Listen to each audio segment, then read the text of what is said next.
What's up, Core? Back in the garage today working. I found this intake setup thing on Amazon. It's pretty inexpensive.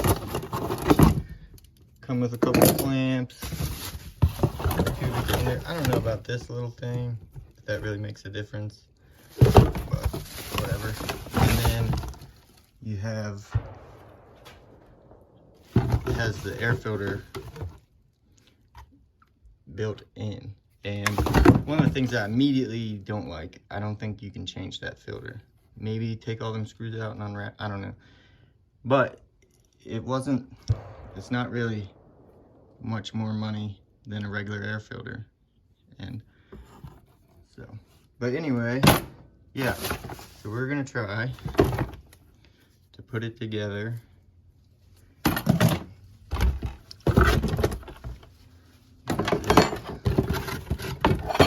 Yeah, so I'm guessing it's a racing company. That's a bold name choice for your company, racing. So we'll see if it works. And then I'm gonna try to put this one on the belt intake. So let me kind of piece it together and we'll see how it goes. So basically that's gonna be the setup. This will be up here like this, and then when I put the snorkel cap on, it'll be pointing like that to catch wind. And in here, that little fan thing's in there, got your filter, everything secured nice and good. And I was hoping to put this end up here with the cap on, filter immediately, and then run down the tube into this. But this tube, there's just no good way to securely mount it to that. So filter down there, scoop up here, which is all good. And then this is just a factory dust shield that come off the filter. I just stuck it on there for now because I didn't pay attention when I ordered, but ordering stuff off Amazon, these came yesterday. These came a couple days ago. The scoop for like the little snorkel cap scoop is not going to come until like December, so unfortunately that's going to take a while, and I just wanted to go ahead and do it. But it'll just be a little cap right there with a turnout into the wind, forced wind down, so it'd be kind of like a forced air intake. And then I'll have the dust net over top of the scoop filter and the air filter inside, so it'll be nice and clean. Everything should be pretty clean air. Now, the next thing would be, this is the belt vent. So maybe, let me turn this flashlight. The next thing would be this belt vent. Comes out there, there's a joint, runs up in, behind the battery. I'll take all this out. Then it runs in, and there's a scoop right there. And you can tell that's, oh wow, that's deer tay. Has this little vented cover over it. I just popped that off. Basically, I'm gonna take this off, run the tube. I'm not gonna put the filter on this side, just a couple pre-filters. And I'm thinking hook it in somewhere up here, maybe hook it in right here and just run it up. Cut another hole in my deck right here, and then run my belt vent out, and it'll look like symmetrical. It'll look the same, and I think it'll work. So we had the same problem here. These nuts are bolts. These nuts are welded to the back of the latch, and the bolt's backed out. This one lost, so I replaced it. I put some Loctite on there this time. You can't see, but so that shouldn't happen again.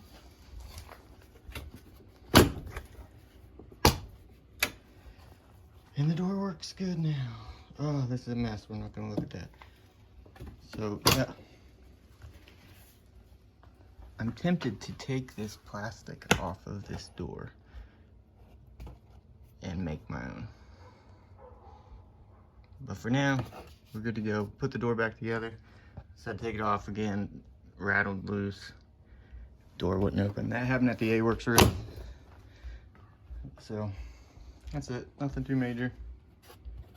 God, that is nasty already. All right, what's up, Core? Welcome back to Moto Monday. We're just in the garage here. So put this new intake system on. It's got a filter in here, and it just looks a little better. I have a scoop coming that's like off a snorkel. I'll put a picture. But yeah, and that'll be turned out like right here when it's all done. And then I'm gonna try to do something similar for the belt intake. Right now I'm just trying to mess around a little bit and see if anything really affects the temp. Filter's built in, fits on there, comes with everything you see. This little rubber boot fits nicely on the throttle body, fits on here. Some heavy duty clamps, pretty tight. This is pretty stout hose. And then this is just a little stock dust shield, like I said, just to put on there for now until the scoop comes, which isn't gonna come for like another week or so. So yeah, I didn't pay attention when I ordered it, but should be pretty sweet when it's all done. The scoop will catch air, so it'll be kind of like a forced air intake. Belt wise, you have your belt vent down here where the belt vents. I just ran this hose, this is the old hose off the intake, just up around so it'll catch some air. I just want to see if that affects it. If you paid attention at the A-Works race, oh, I got the battery out right now, but it's a belt temp light. It was coming on at the A-Works race. So I just want to see if that changes anything, and then if it does, I'm going to do a similar setup. Take this pipe here and somehow plumb it in. I'll cut another hole here and run this up with another snorkel scoop to force air into the belt. And I'll probably take the filter out of it, although, because I feel like that'll just stop the airflow and it's not as critical. I'll probably just put something like this dust screen over the scoop to catch all the major stuff, and then it'll just be forcing air in and hopefully keep the belt temps down. So yeah, I'm just kind of going over it. We're heading to Rush off-road this weekend coming up to meet with the Can-Am crew and do some riding. That's gonna be pretty sweet. Them guys are known senders, so I'm pretty pumped for that. See how the old CF Moto holds up, just getting her all tuned up. And I figured I'd do a little video about the kind of prep that I do to get ready when I go on like a ride. When I'm going, like Rush is like 4.5 hours from me, so I want to have everything in as best shape as I can. You know, going that far, you don't want any problems that, you know, man, if I would have just checked that. But and it's sort of similar to what I do before like a race. Obviously we got the brand new air filter, so that's good. I put new plugs in before the A-Works race, so I'm not going to change them right now. But normally I would check the plugs, make sure they're good. And I don't like to run a plug very long. I feel like a spark plug is a bunch of quads around the back. Spark plug's a very small, relatively cheap part that gets overlooked a lot. It can cause a lot of issues if it's bad, or even if it's just starting to go bad, it can rob you of a lot of power that you might not realize. So I like to keep my plugs fresh. I'm running E3s in it, which are a little bit more pricey, but I like them. But even just NGK plugs are always good. Oh yeah, the tires. So this tire also went flat. I got a plug in it. Went flat at A-Works. It was flat the next morning when I came out. So we plugged that up. And then, like I said, I put like 60 miles. I did over 60 miles on these wheels and tires after the A-Works race. So, and it's holding there. We just dropped everything down to 9 PSI. All four corners are running 9. This is actually the same tire from the A-Works race. It's obviously destroyed. You can't really see anything now. Obviously, all the orange is gone, and the wheel's new. And I don't know if you can tell, but I had to put a tube in it. I didn't have money to buy a new tire right now. And I'm looking at tires. I'm thinking about doing the Red Bull race up in Michigan. And it's not clear yet in the rules. They haven't really put out the 2023 rules for that yet. So if you can run studs or this or that. But I'm probably going to be running a different set of tires. I like the 29s for like the low range rock crawling, trail riding and stuff. But when it comes to racing, I think I'd be better with like a 27, a good aggressive 27 I think would just be easier running 4-wheel drive wide open. We got the new decals on for Rush. Spartan 01, Spartan. This is Spartan 01. That's me, Spartan 01. That's the name of this car. Yep. So that's what happened tire-wise at the race. At the end of the race, I lost my steering. If anybody watched all the way to the end, you've seen that. But it would turn, I can't remember which way. It would turn all the way one way. Just say it would turn all the way to the right, but it would only turn back to straight. And then it was really hard.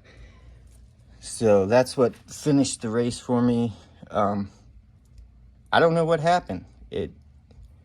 I just kept like, it was really hard to turn, but I just kept turning it. And once you would force it, then it would turn back easy. And then, I mean, I drove it all the way back out, drove it on the trailer after the race, and I haven't had any trouble with it. I went through everything, we greased everything. The only issue, there is a little bit of play in this. It's not, I don't think it's on this end, I think it's on the rack end, but it's very minimal, like less than a 1/4 inch, maybe about an 1/8 inch back. Yeah, see this tire? It just annihilated this sidewall all the way around. So it's got a tube in it. I don't think they make enough plugs, and I wasn't ready to buy a new tire yet. But yeah, anyway, a little bit of play, which could have already been there, I don't know. Left to right, no play like this is still solid. So the ball joints held up, the wheel bearing held up, a little bit of something going on either in the tie rod end or the rack. But like I said, we did almost 70 miles and it steered fine, ran fine. This side, and it actually does have a little, about the same amount, about an 1/8 inch or less back and forth. It's in the ball joint.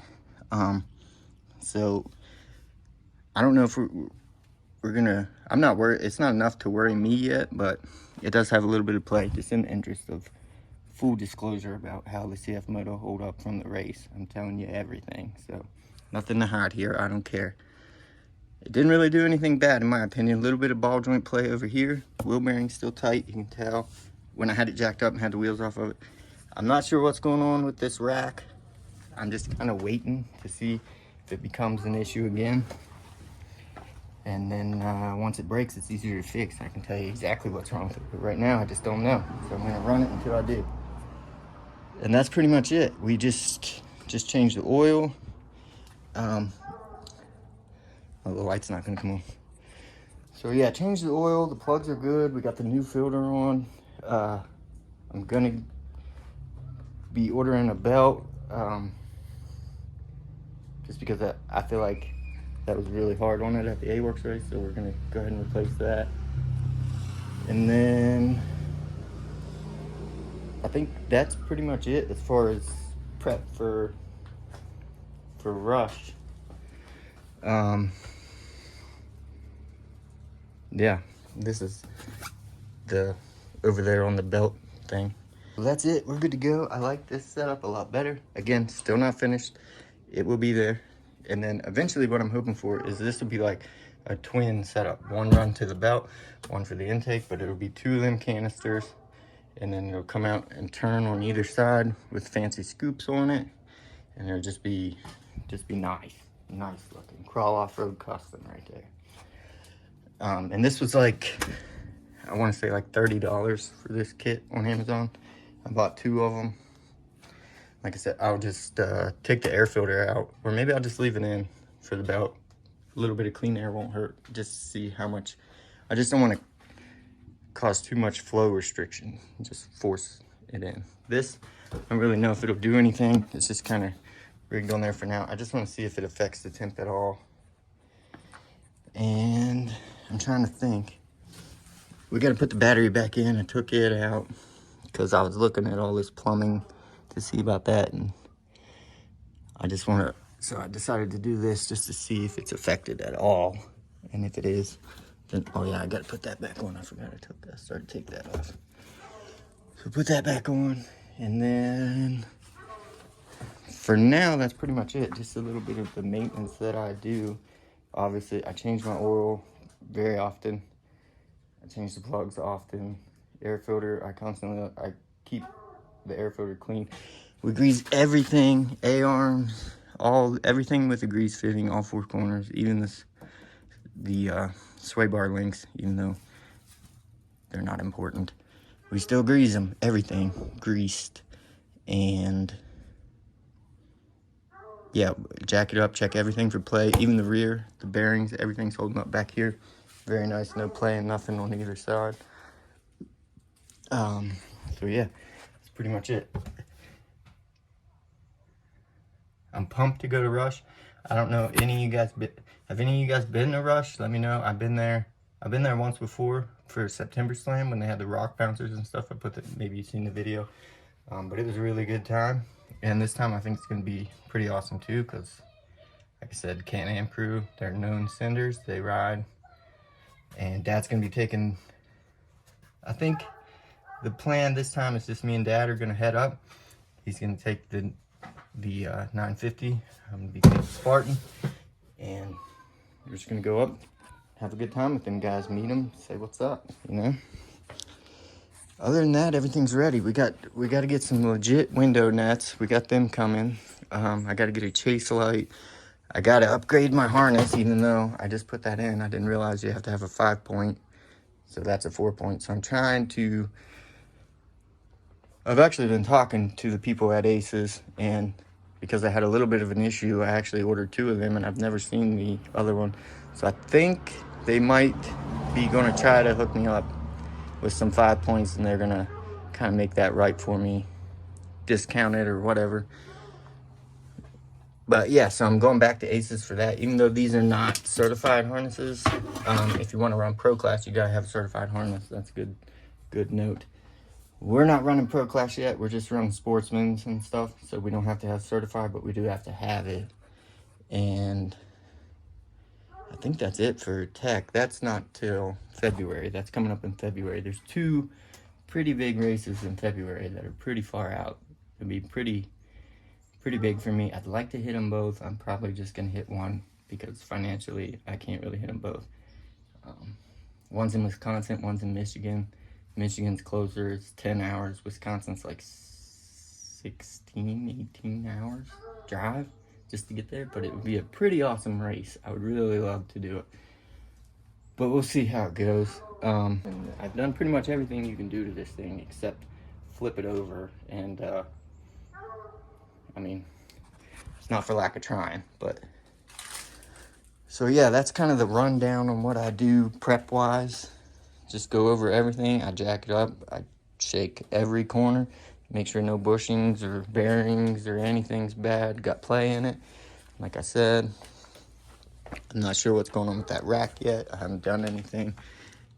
But when it becomes an issue, I'll fix it. I can't get this clean. Anybody run a soft window on the back of their side-by-side and it gets that like hazy and you can't get it off? I don't know what to use to get it off. This is what I was trying to use. This is a soft top Jeep window cleaner, so Mopar. I was trying to use that. As you can see, it kind of worked, but not very good.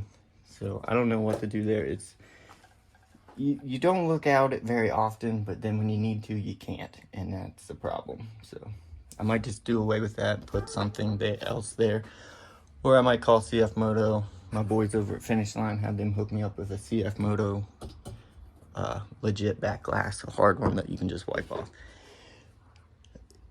And other than that, I'm trying to hurry right now a little bit and just give you guys the full rundown because I know it's boring just listening to me talk, but that's pretty much what we do before every event, kind of. Now I don't necessarily do all that if I'm just going up the road or riding or something, but if I'm going somewhere big, that's pretty much pretty much the rundown of what I do. It usually takes me a couple hours to go through everything, and like I said, anything I need, I hit up Finish Line. They always got whatever you need in stock, at least in my experience. And if they don't, they usually get it within a couple days. So I'm gonna be hitting them up for a belt. And what else? I think they're gonna try to hook me up with. We're gonna try to work with them a little bit to get some other goodies as far as race prep goes, but not really get into that yet because we don't know. So yeah, that's everything I do as far as prep before like a race or I take off to go somewhere for a big ride. This definitely has me worried with the tube in it. I know that's not a great fix because if it does puncture now, you can't plug it, but I think it'll be all right for now. Like I said, we're gonna be getting new tires anyway. I don't want to go with the same size, so I don't want to buy one more to match it whenever I'm gonna be replacing them all anyway. And just running these for like the rock crawling and slow speed off-roading. But we need some smaller, quick tires, I guess you could call them. So that's what's up. I'm gonna finish topping this off with oil, button up a few more things back there. I got took apart, put the battery back in. All right, one more very important thing for Rush is these little light pods I got from Beam Plus. Yeah, these are multicolor, so, or they're supposed to be. So I can't wait to get them hooked up, see what it looks like. I'm hoping, I just mounted them to one of the existing holes. I'm trying to save these two for my Stinger if I ever get around to building it. But yeah, they'll sit something like that when I'm done, and should be multicolored and everything. Since we're gonna be camping at Rush, might be some night riding, so you know, we gotta be. Oh, it looks so mean. All right, I'll get these hooked up, hook these wires up. I'm gonna try to just run them in to the headlight, and then it comes with a remote, change colors, turn them off and on. So hooked into the headlight, they come on when the headlight's on, and boom, should be hopefully pretty simple, but we'll see. Yeah, so just using existing holes and bolts to mount them. So, all right, be with you in a sec. So there it is, hooked up.